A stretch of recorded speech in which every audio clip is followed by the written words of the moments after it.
வாழ்க்கையில் நடக்கின்ற ஒவ்வொன்றுக்கும் ஒரு காரணம் இருக்கிறது.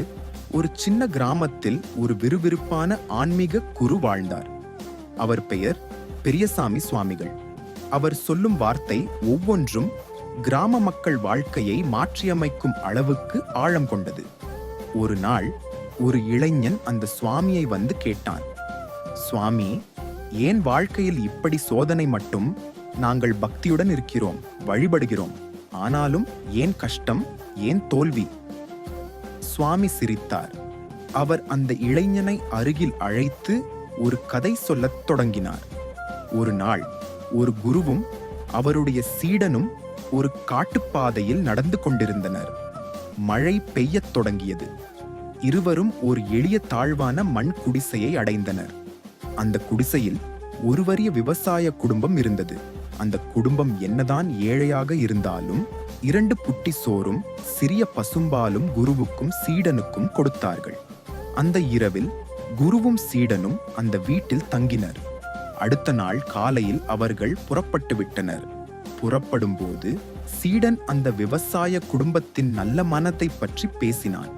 அவர்கள் எவ்வளவு நல்லவர்கள் சுவாமி, இறைவன் அவர்களை சோதிக்க கூடாது. ஆனால் குரு மனதிற்குள் ஜெபம் செய்தார், இறைவா, இந்த குடும்பத்தின் மாட்டை இறக்கச் செய்யுங்கள். சீடன் அதை கேட்டு அதிர்ந்தான். சுவாமி, என்ன சொல்கிறீர்கள்?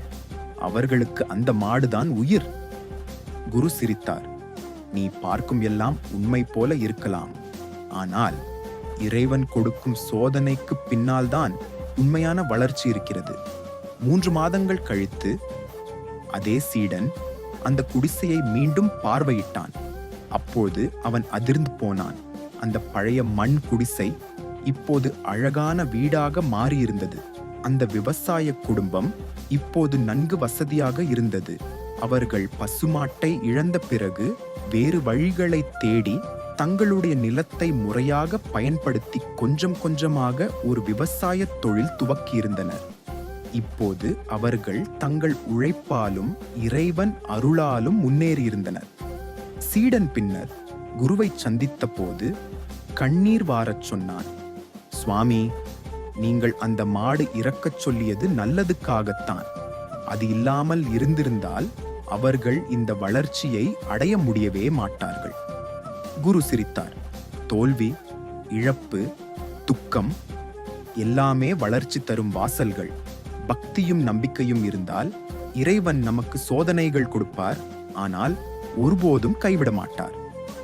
முடிவுரை: நாம் சந்திக்கும் ஒவ்வொரு சோதனையும், ஒவ்வொரு இழப்பும் ஒரு புதிய வாய்ப்பு. நம்மை இறைவன் ஒரு நிலைமையிலிருந்து இன்னொரு உயரமான நிலைக்கு கொண்டு செல்ல அந்த இழப்பை உண்டாக்குகிறாராம். நாம் நம்பிக்கையுடன், தன்னம்பிக்கையுடன், பக்தியுடன் நடந்தால் இறைவன் ஒருபோதும் நம்மை விட்டு விலக மாட்டார்.